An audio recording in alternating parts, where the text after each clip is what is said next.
আমি মনে করি একটা বড় প্রবলেম হলো আমাদের একটা জনগণের একটা বড় অংশের they don't have the capacity to go to doctors fee দেয়া, ডায়াগনোসিস টেস্ট করা, এগুলা ইভেন ওষুধ কিনা কোনোটারই তাদের সামর্থ্য নাই।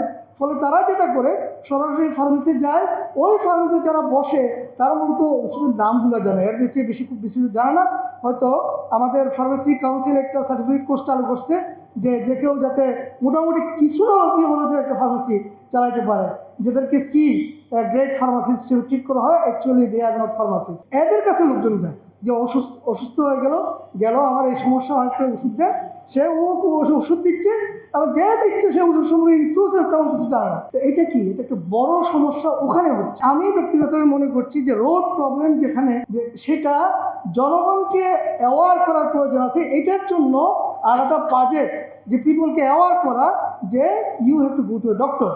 এখন ডাক্তারের কাছে যাবে, তার তো নাই, টাকা নাই, তার তো ডায়াগনস্টিক টেস্ট করার টাকা নাই, তার তো ওষুধ কেনার টাকা নাই।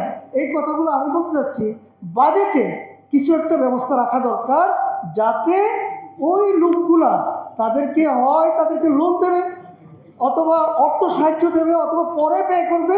একটা সিস্টেম যদি করা যায় যে যাদের অ্যাফোর্ড করতে পারছে না তারা যাতে অ্যাফোর্ড করতে চিকিৎসাটা পায়। বিশেষ করে দুস্থ গরিব লোকজন, এদের সঙ্গে আমাদের দেশে বেশি।